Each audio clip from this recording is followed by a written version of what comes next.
dificuldade muito grande de compreender o que é ser pai.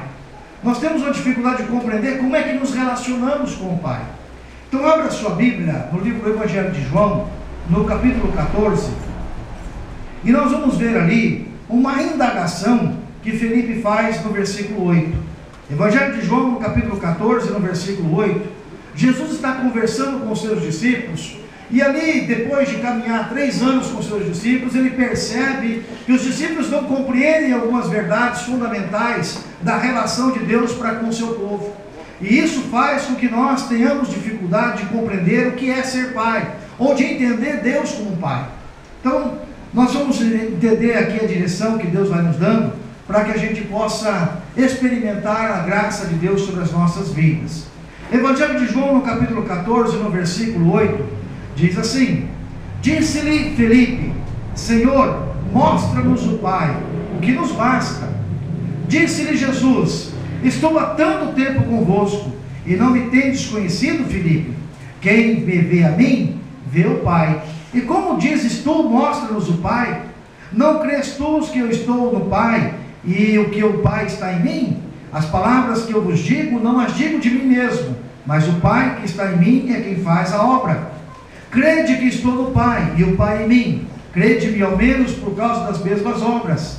Na verdade, vos digo que aquele que crê em mim, também fará as obras que eu faço, e as fará maiores do que estas, porque eu vou para o meu Pai. E tudo quanto pedirdes em meu nome, eu o farei, para que o Pai seja glorificado no Filho. Se pedirdes alguma coisa em meu nome, eu farei.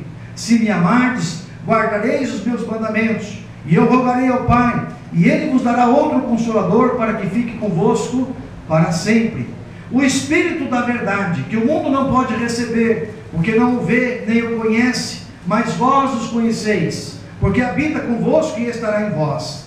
Não vos deixarei órfãos, voltarei para vós. Ainda um pouco e o mundo não me verá mais, mas vós me vereis, porque eu vivo e vós vivereis. Naquele dia conhecereis que estou no meu Pai, e vós em mim, e eu em vós. Aquele que tem os meus mandamentos e os guarda, este é o que me ama. E aquele que me ama será amado de meu Pai, e eu o amarei e me manifestarei a ele. Amém, amados? Vamos orar em nome de Jesus. Senhor Deus, nós te louvamos e te bendizemos pela tua palavra, pela tua igreja. Clamamos a tua graça e a tua unção nesta hora, meu Deus. Pedimos em nome de Jesus que a tua graça e o teu alimento, Senhor, seja colocado sobre as nossas vidas e sacia a nossa alma para a honra e glória do teu nome, Senhor. Fala conosco nesta hora, dirige a nossa vida, dirige o nosso pensamento e o nosso coração, em nome de Jesus. Amém. Queridos, nós temos uma dificuldade de compreender Deus como Pai. E se você for ler o Velho Testamento, não fica claro para os judeus o que é a relação deles para com o Pai. Eles não conseguem olhar para os céus e não conseguem entender Deus como Pai. Sempre que os judeus estão se relacionando com Deus, eles estão se relacionando como aquele povo que estava ao redor deles se relacionava com os seus deuses. Aquele povo que não conhecia Deus se relacionava com Deus de uma forma muito clara, de uma forma muito específica. E o povo de Deus tinha muita dificuldade de poder se relacionar com Deus. Para você entender isso, abra a sua Bíblia lá no capítulo 4 do livro de Gálatas. Vai um pouquinho para frente, abre lá em Gálatas no capítulo 4, e a gente vai compreender um pouco o que Paulo está querendo dizer a respeito dessa relação pai e filho, ou dessa relação que nós precisamos ter para com Deus. Veja o que diz ali. No capítulo 4, no versículo 1, diz assim: digo, pois, que todo o tempo em que o herdeiro é menino, em nada difere do servo, ainda que seja senhor de tudo, mas está debaixo de tutores e curadores até o tempo determinado pela lei. Assim também nós, quando éramos meninos, estávamos reduzidos à servidão, debaixo dos primeiros rudimentos do mundo. Mas vindo a plenitude dos tempos, Deus enviou o seu Filho, nascido de mulher, nascido sob a lei, para remir, ou seja, para pagar, para comprar os que estavam debaixo da lei, a fim de recebermos a adoção de filhos. E porque sois filhos, Deus enviou aos nossos corações o Espírito de seu Filho, o Espírito Santo, que clama: Abba, Pai, ou Papaizinho. Assim que já não és mais servo, mas filho. E se és filho, és também herdeiro de Deus por Cristo. Mas quando não conhecias a Deus, Servi aos que por natureza não são deuses, mas agora conhecendo a Deus, ou antes sendo conhecido de Deus, como tornais outras vezes esses rudimentos fracos e pobres, aos quais de novo quereis servir? Guardais dias e meses e tempos e ano, receio de vós que não haja trabalhado em vão para convosco. Paulo está mostrando aqui à igreja, queridos, que existe duas filiações, que nós precisamos perceber quais delas estão sobre a nossa vida, senão nós corremos o risco de ter um relacionamento equivocado com Deus, o nosso Pai. Paulo alerta aqui que aquele povo antigo, o povo passado, estava debaixo de uma característica, de uma forma de servir a Deus, que não conduzia para aquilo que Deus quer, a abençoar a vida do seu povo. Ele diz que nós estávamos no rudimento do mundo, estávamos reduzindo a servidão. Ele diz ali que nós servíamos a nosso Deus como as outras pessoas do outro mundo, daquela religião, da cidade, daquele povo, também servia a Deus. No versículo 8 ele vai dizer: quando não conhecieis a Deus, servíeis aos que por natureza não são deuses. Amados, há uma distinção muito grande entre ser filho e ser um escravo. Há uma distinção muito grande entre ser filho de Deus e ser um escravo de Deus. O homem que não conhece o Deus verdadeiro, o Deus da palavra, o Deus Pai do nosso Senhor Jesus Cristo, está servindo a um Deus como um escravo. Ele pode servir a um Deus de barro, a um Deus de madeira, ele pode servir a um Deus que é um astro no céu, ele pode servir a um Deus qualquer sobre a face da terra, mas a relação dele com Deus é uma relação de escravo. E o povo de Israel teve muita dificuldade para compreender que Deus não queria jamais que a relação dele para com o seu povo fosse uma relação de escravidão. Por isso que lá no capítulo 7 de Jeremias, no versículo 22, Deus vai fazer uma indagação para o povo. Por quê? Porque o povo fazia tudo quanto é coisa para poder ser aceito por Deus. As religiões que o mundo oferece, o Deus que o mundo oferece, é um Deus que escraviza a sua vida, para que você possa fazer coisas para que Deus possa se agradar de você. Na religião tradicional, na religião que o mundo conhece, o ser humano é obrigado a fazer muitas e muitas coisas para tentar agradar a Deus, para tentar agradar o seu Deus, para tentar fazer com que amenize a ira de Deus contra a vida do povo. Você pega a história do mundo e estuda as religiões, e você vai perceber que em todos os sistemas religiosos, o homem tem que fazer sacrifício, o homem tem que fazer esforço, o homem tem que pagar pena, o homem tem que fazer isso, o homem tem que fazer aquilo para tentar agradar a Deus. Quando você pega os maias, por exemplo, você vai ver lá que os maias, para terem boas colheitas, todos os anos, tinha que sacrificar uma pessoa da tribo, para aplacar a ira do Deus, para que eles pudessem ter boas colheitas. Quando você pega outros deuses, você vai ver que esses deuses exigiam sacrifícios das pessoas, para que a ira dele pudesse ser aplacada. Mas quando você conhece o Deus da palavra de Deus, quando você conhece o Deus que é revelado na Bíblia, você começa a entrar em choque, porque a nossa mente, a nossa forma de ser, nós queremos ter méritos diante de Deus, nós queremos ser olhados por Deus, nós queremos dizer assim: Deus, eu mereço a sua recompensa, eu mereço o seu cuidado, eu mereço, Senhor, a sua atenção. Mas a grande diferença, que nem o povo de Israel não conseguia compreender, a grande diferença é que o Deus que eu e você servimos, queridos, não é um Deus que precisa que você faça algo para que Ele te aceita, mas é um Deus que faz de tudo para que você o aceite como Senhor e Salvador da sua vida.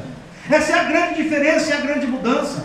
Por isso que lá em Jeremias, no capítulo 7, versículo 22, Deus fica indignado com aquele povo, porque o povo diz assim: mas Senhor, nós fazemos sacrifício, Senhor, nós damos as ofertas, Senhor, nós damos o dízimo, Senhor, nós subimos o monte, Senhor, nós fazemos isso, nós fazemos aquilo. E Deus olha para aquele povo e fala assim: mas eu nunca pedi nada disso para vocês. Eu nunca pedi para vocês isso, eu não pedi esse monte de sacrifício, eu não pedi esse monte de coisa para vocês. A única coisa que eu pedi para vocês é que vocês fossem o meu povo e eu fosse o povo Deus de vocês. É só isso que eu pedi de vocês. Eu não pedi para vocês fazer bezerro, eu não pedi para vocês fazer altar, eu não pedi para vocês fazerem isso, fazer aquilo. Vocês é que quiseram fazer. Quando Deus chamou a Moisés para subir no monte, para falar com Moisés, Deus queria que todo o povo subisse ao monte e todo o povo ouvisse a voz dele. Mas o povo, por causa do seu pecado, o povo não foi. O povo, por causa do seu pecado, preferiu mandar Moisés e diz assim: nós vamos ficar esperando, e tudo aquilo que Deus mandar falar, fica tranquilo que nós vamos cumprir. Cumpriram? Cumpriram nada. Passado alguns dias, Moisés não voltava, porque ele ficou 40 dias naquele monte. O povo pegou e a primeira coisa que o povo fez foi o quê? Foi fazer um bezerro de ouro. para adorar uma estátua, para adorar um Deus, que era o Deus que eles adoravam no Egito. A relação do povo de Deus com Deus precisa mudar, e é isso que Paulo está dizendo aqui na carta de Gálatas. O Paulo está dizendo aqui que nós não somos mais escravos. Se você for um pouquinho mais para frente na carta de Gálatas, no capítulo 4 ainda, você vai ver que há dois tipos de nascimento, dois tipos de filiação. Ele vai dizer que Ismael não poderia herdar a bênção, porque Ismael era filho de Agar, era filho da escrava, e que a bênção estava sobre a filha da Sara, que era Isaac, o filho da promessa. Amados, você quando tenta fazer coisas para agradar a Deus, você nunca vai conseguir agradar a Deus. E Deus sabe como nós somos. E nós, quando entramos nessa relação e tentar agradar a Deus, nós vamos ficar sempre em falta, porque nós somos falhos, nós somos pecadores. E se nós batermos no nosso peito achando que nós temos méritos, temos isso, temos aquilo, nós estamos nos enganando. E tudo passa a ser vão em nossa vida. Por isso a palavra do Senhor nos alerta, queridos, que nós precisamos entender o que é ser filho de Deus. Nós muitas vezes vivemos, somos filhos de Deus, mas estamos vivendo como escravo. Como naquela parábola de Lucas no capítulo 11, quando tem a parábola do filho pródigo, que o filho pródigo sai da casa do pai e vai tratar de comer porcos, vai tratar de alimentar animais naquele lugar. Porque não conseguia compreender que ele era filho, não conseguia entender que ele tinha algo mais para a sua vida, e o outro que está na casa do pai age também como escravo. Quantas vezes nós estamos agindo como escravos diante de Deus? Quantas vezes nós não estamos nos apropriando da grande bênção de ser filho de Deus? Abra sua Bíblia em João no capítulo 1, no versículo 12, e você vai perceber algo fundamental para a nossa relação para com Deus, que tem que pautar o nosso dia a dia, que tem que agendar as nossas situações para com Deus. João no capítulo 1, no versículo 12, diz assim: mas a todos quanto o receberam, aos que creem no seu nome, deu-lhes o poder ou o direito de serem feitos filhos de Deus. A todos quanto o receberam, a todos quanto entenderam o sacrifício de Jesus, o Senhor deu a eles o direito, o poder, a autoridade de serem feitos filhos de Deus. Então você não é servo de Deus. Essa ideia de servo de Deus é uma ideia muito bonita, mas é uma ideia servil, é uma ideia errada. Porque aí nós ficamos assim: eu estou fazendo por obrigação a Deus, eu estou fazendo porque eu tenho medo do que Deus possa fazer contra a minha vida. E não é essa a relação que tem que ser diante de Deus. Você não pode fazer as coisas diante de Deus porque você tem medo de Deus. O que você precisa fazer diante de Deus é com amor e com gratidão, com alegria no seu coração, mas jamais por medo. Eu vou fazer uma comparação muito simples com você. Vai no terreiro de macumba, faz lá um voto que você vai dar uma galinha preta, vai dar uma garrafa de pinga, e não dá para você ver o que acontece. Vai lá e fala o que você vai fazer, e não dá para você ver o que acontece. Para você ver se o diabo não vai cobrar com juros e correção monetária. Mas Deus não. Deus, você faz um voto com Ele, e você não cumpre, e fica por isso mesmo. Não é porque Deus é molão, não é porque Deus é misericordioso. Deus não nos trata segundo as nossas transgressões. Se você for ler no Salmo 103, você vai perceber que Deus não nos trata segundo nós merecemos. Deus não trata segundo os nossos erros. Deus não trata segundo as nossas falhas. Amém, amados? Ô pastor, então eu vou falhar à vontade, azar teu. Você não vai tomar posse da bênção de ser filho de Deus.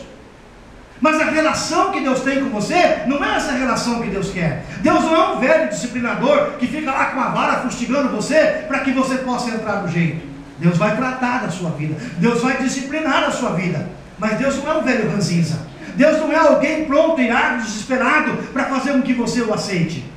Deus faz com que você o aceite pelo amor que Ele derrama sobre as nossas vidas. E essa relação tem que mudar em nossas vidas, queridos. Porque nós temos dificuldade de compreender isso. Temos dificuldade de compreender quem nós somos. Às vezes nós agimos muito mais como escravos do que como os filhos. E se nós somos filhos, a Bíblia diz que nós somos herdeiros e co-herdeiros. Tudo aquilo que Deus deu para Jesus, deu para mim e deu para você. Louvado seja o nome do Senhor. Nós temos dificuldade de tomar posse das coisas. Temos dificuldade de tomar posse daquilo que Deus tem para a nossa vida. Volta lá para o texto de João no capítulo 14, e você vai perceber o que é que Jesus está querendo dizer para Filipe. Lá em João no capítulo 14, lá no Evangelho de João, no capítulo 14, no versículo 12, ele diz assim: na verdade eu vos digo que aquele que crê em mim também fará as obras que eu faço, e ainda as fará maiores, porque eu vou para o meu Pai. E aí Jesus começa a ensinar para os discípulos algo que nós precisamos aprender. E tudo quanto pedirdes em meu nome, eu o farei, para que o Pai seja glorificado no Filho. Depois ele diz no versículo 14: se pedirdes alguma coisa em meu nome, eu o farei. Aqui tem um problema sério conosco. Nós não sabemos pedir as coisas para Deus. Nós muitas vezes ficamos esmolando com Deus. Nós muitas vezes ficamos tentando justificar para Deus por que é que nós precisamos de tal bênção. Nós muitas vezes tentamos dizer a Deus: olha, o Senhor me dá bênção, né? O Senhor sabe que eu sou bonzinho, né? Eu não sou como esse outro aí, eu não sou tão pecador assim. Ó Deus, eu só faço um pecadinho só. Mas ó Deus, é só um pecadinho. Não sou tão ruim assim, eu mereço alguma coisa. Com base nesse merecimento, você nunca vai conseguir nada de Deus, porque isso desagrada o coração de Deus.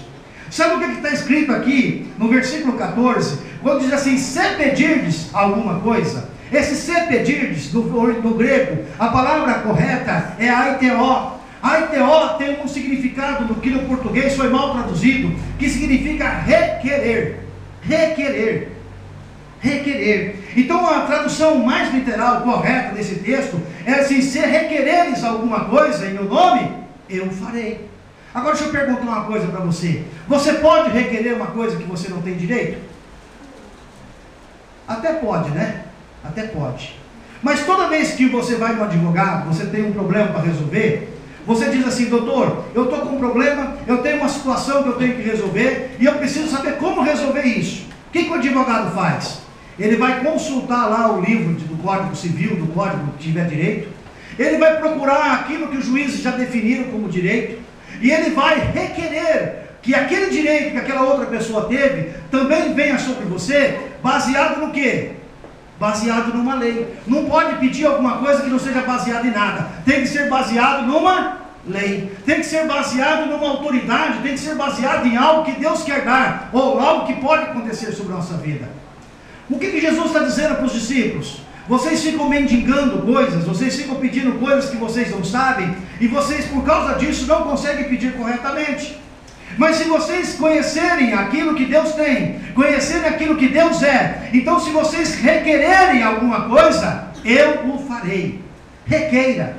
Requerer significa mais ou menos a mesma coisa. Significa você tomar posse daquilo que Deus já te deu, da bênção que já está sobre a sua vida.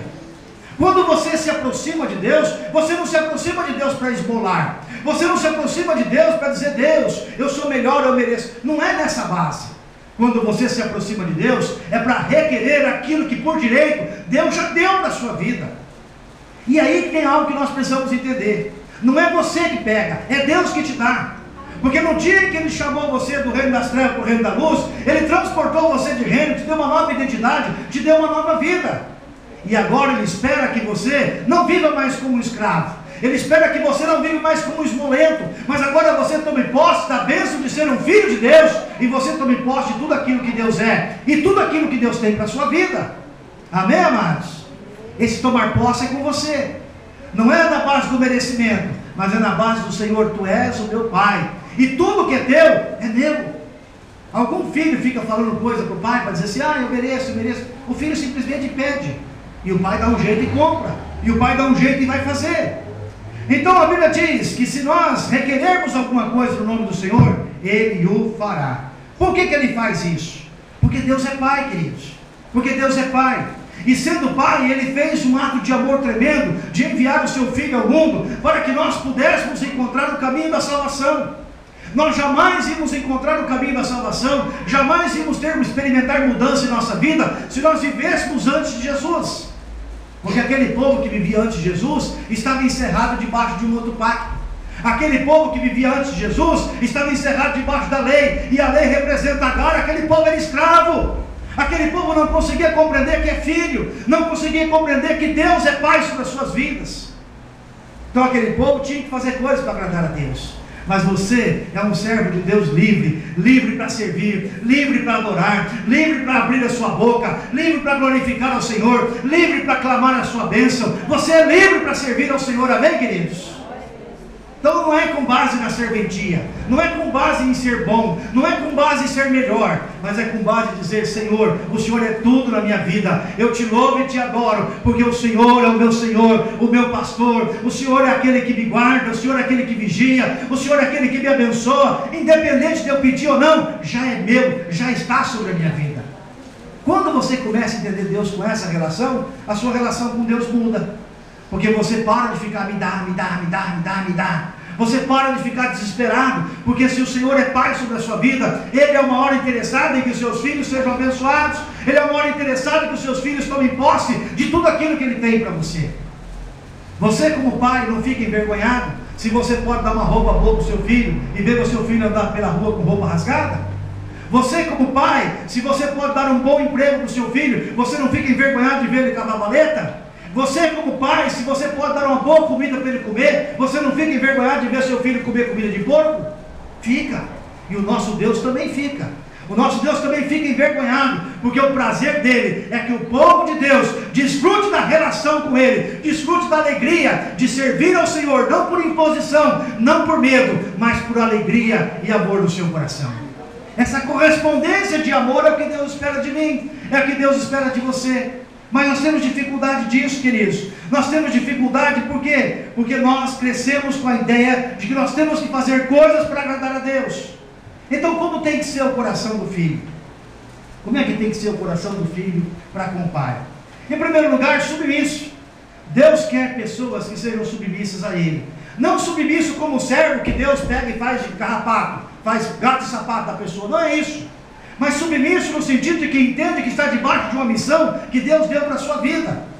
Deus deu uma missão para a sua vida, amado? Deus deu uma missão para a sua vida. A sua missão é proclamar o Evangelho às nações. A sua missão é falar do amor de Deus. A sua missão é viver o amor de Deus. A sua missão é desfrutar de tudo aquilo que Deus tem para a sua vida. É isso que Deus espera de você.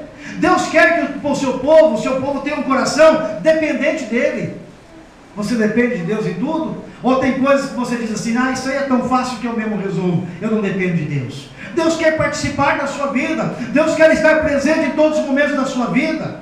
Deus quer um povo que seja um povo que serve, mas não com base na obrigação, mas com base no amor. Ou seja, nós vamos fazer as coisas da igreja, não é porque Deus vai ficar irado conosco, mas nós vamos fazer as coisas porque isso vai agradar o coração de Deus. Isso vai tocar o coração de Deus. Deus quer um povo disposto. O que é um povo disposto, querido? É aquele povo que quando Deus lança o desafio, o povo diz, eis-me aqui, Senhor. Qual era o grande problema com Deus lá no deserto, aquele povo todo? Quando Deus lançava um desafio para eles, ele dizia, não, isso nós não podemos, isso nós não conseguimos, nós vamos voltar para trás, nós vamos voltar para o Egito. Quantas e quantas lutas Deus teve com aquele povo lá, porque aquele povo não conseguia compreender que é um valor essencial diante de Deus. Deus nunca vai pedir para você alguma coisa que você não tenha capacidade de fazer. E se alguma coisa que Deus pedir para você ainda você não está preparado, se você estiver disposto, Deus vai preparar a sua vida e você será muito abençoado.